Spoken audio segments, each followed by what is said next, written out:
فصل الشتاء جميل وكلنا بنحبه، بس بصراحة بشرتنا مش بتكون مبسوطة زينا. فجأة تلاقيها بقت جافة وبهتة وأوقات بتتقشر أو تطلع حبوب. عشان كده في الفيديو ده هقولك ازاي تعتني ببشرتك في الشتاء خطوة بخطوة، وأكيد هتكون لكم مجموعة من النقاط اللي لخصتها ولقيت إن مفيش ناس كتيرة بتتكلم عنها، مع إنها أساس البشرة الصافية في الشتاء. فإذا كنتم مهتمين بتطوير الذات تابعوني عشان محتواي هيفيدكم، وخلونا نبدأ.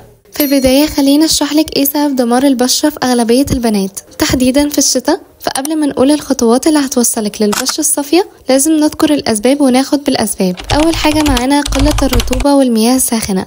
ففي الشتاء الجو بيبقى ناشف، فحتى لو بشرتك كانت ناعمة في الصيف الجفاف ده بيسحب منها كل الترطيب اللي فيها، زي انك تقعدي وقت طويل في الشاور وتكون المياه سخنة.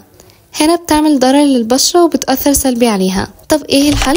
شرب المياه الكتير زائد الترطيب زائد شوية عنايات وحيل بسيطة هذكرها لك في الفيديو قدام شوية، بس خلينا حاليا نشرح كل واحدة بالتفصيل، زي انك محتاجة قد ايه مية وترطيب كم مرة وهكذا. انا عارفة ان في الشتاء مفيش حد فينا بيحب يشرب مية، بتحسي انك مش عطشانة اصلا، بس الحقيقة ان جسمك والبشرة بيحتاجوا المية زي الصيف بالظبط. فلما تقللي شرب المية الجلد بيجف اسرع، ده غير ان احنا هنكون في الشتاء فكمان الجلد لوحده بيجف والمظهر بيبقى باهت مهما حطيتي مرطبات. والترطيب مش بس من بره، لازم كمان من جوه، وده اهم حاجه. فحتى لو مش حابه تشربي ميه كتير حاولي تدخليها في يومك بطرق ذكيه، زي انك تربطي الميه بوقت معين، مثلا بعد كل صلاه وقبل اي صلاه اشربي كوبايه ميه، فهتبقى 10 كوبايات ميه هتكفي احتياج جسمك. وبعد كده لما تتعودي على الموضوع جسمك كل مدى هيطلب اكتر لغايه ما يوصل للكميه المثاليه وهي 3 لتر ميه. وذكرنا في فيديو ازاي تحصلي على بشرة صحية ان الانثى بيبقى احتياجها لترين بس،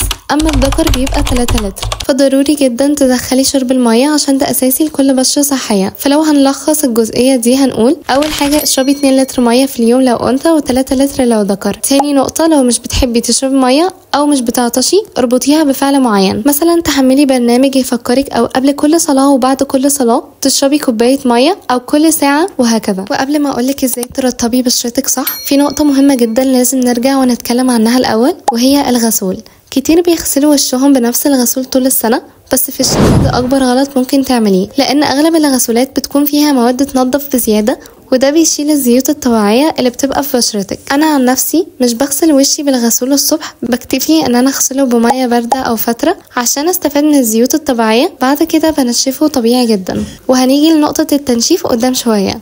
ففي الشتاء احنا عايزين نحافظ على الحاجز الطبيعي للبشرة، علشان كده لازم تختاري غسول لطيف وكريمي مش رغوي قوي. نقدر ننتقل للنقطة اللي بعدها وهي الترطيب. هنا انا مش هقولك استخدمي مرطبات فيها هيلورونيك اسيد او جليسرين، لا، شوفي نوع بشرتك ايه، سواء كانت دهنية او جافة او مختلطة، وجيبي المرطب بتاعك على حسبها ايا كانت مادته ايه ومكوناته ايه. اهم حاجة انه مناسب ليكي ولنوع بشرتك، عشان مش اي مرطب يبقى فيه فيتامينز يبقى حلو وكويس ليكي، ممكن بشرتك بتتحسس منه. فعشان كده شوفي نوع بشرتك، او حتى لو بتروحي لدكتور جلدية هو هيشوف انسب واحد ليكي ويديهولك. عرفنا هنرطب بايه؟ نيجي لكم مرة نرطب وليه نرطب من الأساس. الترطيب ممكن يكون من 2 ل3 مرات في اليوم، مرة الصبح ومرة بالليل، ممكن مرة في العصر، ولكن أنا بتخلى عن فترة العصر عشان مش ببقى في البيت، فبحط بدل ده واقي شمس. وده ينقلنا للنقطة اللي بعدها، حطي واقي شمس حتى لو في الشتاء. بنات كتير بتطنش النقطة دي في الشتاء وبيفتكروا انها مش ضرورية، كلنا بنقول الجو مغيم مفيش شمس خلاص مش هحطه، بس الحقيقة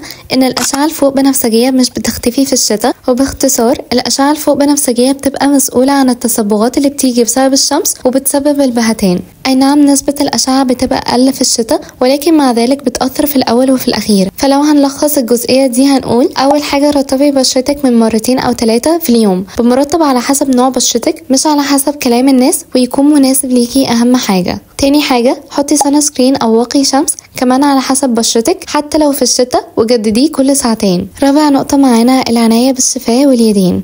وفي نقطة كمان محدش بياخد باله منها، وهي ان مش بس وشك اللي محتاج عناية في الشتاء، شفايفك وايدك كمان بيحتاجوا اهتمام خاص، لانهم اكتر منطقتين بيتأثروا بالبرد والجفاف. اول حاجة هنتكلم عليها وهي العناية بالشفايف. في الشتاء الشفايف بتشقق بسرعة لان ما فيهاش غدد دهنية زي باقي البشرة، فمش بتقدر ترطب نفسها. فحاولي تبعدي عن عادة لعق الشفايف، دي بتزود الجفاف اكتر.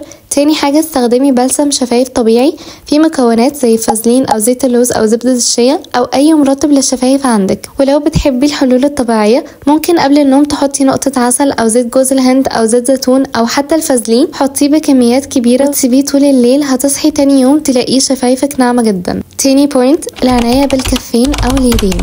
وبرضو ايدك بتتعب جدا في الشتاء من الغسيل والمية السخنة، فحاولي بعد كل مرة تغسلي فيها ايدك تحطي نقطة صغيرة من كريم مرطب خفيف خصوصا قبل النوم، حتى لو كان فازلين او زيت الزيتون. اهم حاجة يبقى فيه مرطب لايدك قوي زي الشفايف بالظبط. ممكن الموضوع يبان بسيط لكن الفوطة بتعمل مشكلة. كل يوم وانتي بتلمسي وشك او تنشفيه بتعيدي وضع البكتيريا والشوائب على الجلد، خصوصا لو بشرتك حساسة او معرضة للحبوب. الافضل تغيري الفوطة كل يومين على الاقل، او لو قدرتي كل يوم، ولو مش هتقدري فتقدري تستخدمي المناديل، وده حل اوفر وافضل بكتير بالنسبة لي.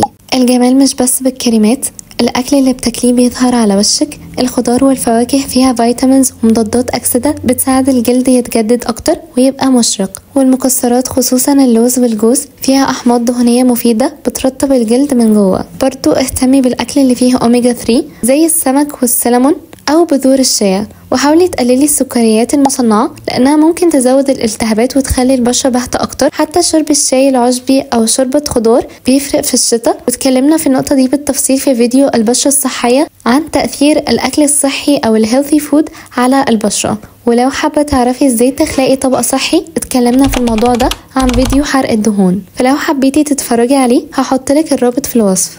وفي اخر الفيديو بتمنى من كل قلبي انه يكون عجبكم، وبتمنى من كل قلبي ان يكون الفيديو خفيف ولطيف وبسيط على قلبكم، وبتمنى انك تكوني استفدتي اكبر استفادة ممكنة، وان النصايح تكون عملت معاكي فرق او هتعمل معاكي فرق، وتوصلي لبشرة احلامك والبشرة اللي تتمنيها. Thank you so much for watching، واشوفكم في الفيديو الجاي.